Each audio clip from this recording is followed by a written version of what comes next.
समय से तेज कुछ लोग इतना चले कि समय चलता गया, वे ठहर से गए।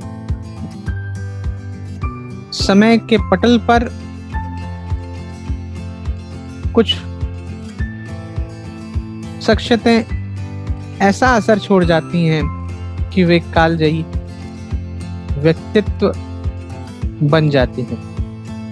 मैं ऐसा इसलिए कह रहा हूं कि आज हम एक विशेष व्यक्तित्व के विषय में एक विशेष सत्र के द्वारा एक विशेष चर्चा करने जा रहे हैं, जो निश्चित तौर पर एक युग पुरुष, हिंदी गद्य साहित्य के एक महान स्तंभ स्वर्गीय श्री मुंशी प्रेमचंद जी के विषय में है। मुंशी प्रेमचंद के विषय में अगर बात करें तो उनकी जन्म तिथि 31 जुलाई 1880 रही है। यानी अगर बात करें तो लगभग कुछ शताब्दियों पहले की बात, यानी जन्म का वर्ष 1900 का नहीं है, 2000 का तो बिल्कुल नहीं है, 1880 का है, यानी आज से बहुत पहले। लेकिन आज भी यह व्यक्तित्व हमारे समाज, हमारे साहित्य और हम सब के लिए प्रासंगिक है, क्योंकि उनकी रचनाओं के माध्यम से वह समाज में, राष्ट्र में और उन पाठकों के दिलों में आज भी कालजयी हैं जो उनकी रचनाओं को आज भी पढ़ते हैं। यूं तो उनके युग की अगर बात की जाए तो भारत गुलामी के दौर से गुजर रहा था। निश्चित तौर पर भारत जो आज का भारत है वैसा बिल्कुल नहीं था। आज के दौर में परिस्थितियां हैं जैसी हैं, वो अलग परिस्थितियां हैं, और आज के पाठक वर्ग के पास यद्यपि गरीबी, गुर्बत एक समस्या हो सकती है, लेकिन मुंशी प्रेमचंद के सामने जिस तरह की समस्याएं थीं, उस समस्याओं को उघेड़ते राष्ट्रीय स्तर का एक लेखक बन गया और लोगों के मन मस्तिष्क में, हिंदी साहित्य में आज भी उसका नाम शीर्ष पर है। ये उसके व्यक्तित्व की महानता ही थी। चलिए बात कर लेते हैं बनारस के लम्ही गांव के, जो कि बनारस से, उस समय के बनारस से लगभग 40 मील की दूरी पर रहा होगा। 40 मील कहें या लगभग कुछ 100 किलोमीटर के दायरे के अंदर रहा होगा। यह व्यक्ति जो मुंशी प्रेमचंद एक महान लेखक बना, वो एक बहुत साधारण से परिवार का एक बच्चा था। इस बालक मुंशी प्रेमचंद के पिता एक डाक विभाग में मुंशी हुआ करते थे। माँ की अपने उम्र के उस दौर में मृत्यु हो गई जब उन्हें माँ की शायद अधिक आवश्यकता थी। उनकी उम्र महज 8 वर्ष की थी। कालांतर में पिता ने दूसरा विवाह किया, तो निश्चित तौर पर शायद इनके प्रति पिता का और होने वाली माता, यानी उनकी जो दूसरी पत्नी थी, उनका बर्ताव बहुत अच्छा नहीं रहा। उनकी मानसिकता पर इसका असर पड़ा ही होगा और इसको वो अपने साहित्य के माध्यम से कई बार उघेड़ते भी आए हैं। लेकिन उनके व्यक्तित्व की, उनकी रचनात्मकता की बात अगर की जाए तो वह अपने आप में बहुत परिपक्व और बहुत सशक्त थे। मुंशी प्रेमचंद हिंदी जगत में तो जाने ही जाते हैं, उनके पास उर्दू भाषा का भी बेहतरीन ज्ञान था। इस विषय में उर्दू को लेकर वे अपने ऊपर एक अलग सी दीवानगी को पाते थे। कुछ समकालीन उर्दू लेखकों को वो पढ़ा करते थे और उर्दू के प्रेम को लेकर उनके बारे में अगर ये कहा जाए कि उनकी नब्ज में उर्दू की जो कैफियत बसती थी। हम बात करें इनकी रचनाओं की, तो इनकी रचनाओं को कालजयी कहा जाता है। बहुत सारी कहानियां, बहुत सारी गद्य रचनाओं को आज भी प्रासंगिक माना जाता है। एक कहानी पूस की रात, जिसमें हल्कू नामक एक किसान जो कर्ज के बोझ से दबा है, जो लगान के बोझ से दबा है, जिसकी परिस्थिति बहुत अच्छी नहीं है, जो निश्चित तौर पर उस समाज के द्वारा प्रताड़ित किया गया है, जिसे हम एक अभिजात्य वर्ग कहते हैं, की भावना को उजागर करती उनकी लेखनी समाज में कई तरह की कुरीतियों को उद्धृत करती है। वे खुद अनेकों भाषाओं, जिसमें उर्दू, अंग्रेजी और हिंदी के ज्ञाता थे। हालांकि पढ़ाई केवल वे मैट्रिक तक कर पाए थे, लेकिन बाद में हिंदी के एक स्तरीय संपादन का कार्य भी उन्होंने किया। हालांकि ये जीवन का उनका ऐसा समय था जो शायद आर्थिक तंगी से भरा नहीं था, लेकिन वो समय बहुत कम समय के लिए उनके जीवन में आया।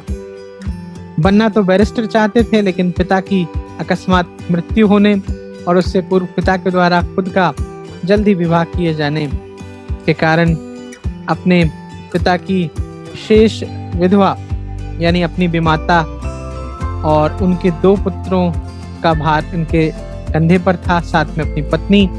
तो 5 लोगों की दाल रोटी की व्यवस्था इन्हें करनी थी। इनके पास कोई इस तरह का रोजगार नहीं था जो इन्हें एक सशक्त आर्थिक संपन्नता दे सके। बहरहाल जीवन में संघर्ष बहुत था, लेकिन इस संघर्ष में अपने आप कभी डिगाया नहीं, अपने स्वाभिमान को कभी छोड़ा नहीं। हिंदी और उर्दू की आराधना करते रहे। बाद में जब लेखनी की बात की जाए तो लेखनी के दम पर पूरे समग्र राष्ट्र को, भारत के राष्ट्रीय आंदोलन को भी प्रभावित किया। उत्तर प्रदेश ही नहीं वरन देश के कई ऐसे राज्यों में इनकी पत्र पत्रिकाएं पहुंचा करती थी। युवा और वो लोग जो इनको पढ़ते थे इन्हें बहुत नजदीकी से समझते थे। 1936 में इनकी रचना, जिसे हम कफन के नाम से जानते हैं, जामिया मिलिया इस्लामिया नामक यूनिवर्सिटी की प्रेस से छापी गई। इसे आज भी लोग पढ़ते हैं। गबन हो, गोदान हो, इसे आज भी लोग उतने ही चाव से और शिद्दत से पढ़ते हैं और आज भी उसमें वो कनेक्टिविटी ढूंढ लेते हैं जो पहले के समय में थी। हालांकि वो दौर दूसरा था, उस समय शायद भारत आज़ाद भी नहीं हुआ था और आज हम आज़ाद भारत के बाद एक इंडिपेंडेंट 21st सेंचुरी यानी 21वीं सदी के भारत में हैं। यहाँ की युवाओं का चिंतन का स्तर अलग है, लेकिन आज भी चाहे कफन के माध्यम से हो, चाहे ईदगाह के माध्यम से हो, चाहे वो पूस की रात के माध्यम से हो, कहीं ना कहीं मुंशी प्रेमचंद हम सब तक बसते हैं। छोटी सी एक पूस की रात कहानी से पढ़ने का प्रयास कर रहा हूँ। उम्मीद है आप इसका आनंद लेंगे। हल्कू ने आकर स्त्री से कहा, सहना आया है, लाओ जो रुपए रखे हैं उसे दे दूं, किसी तरह से गला तो छूटे। मुन्नी झाड़ू लगा रही थी, पीछे फिरक कर बोली, 3 ही तो रुपए हैं, दे दोगे तो कम्बल कहाँ से आएगा? माँ उसकी रात हार में कैसे कटेगी?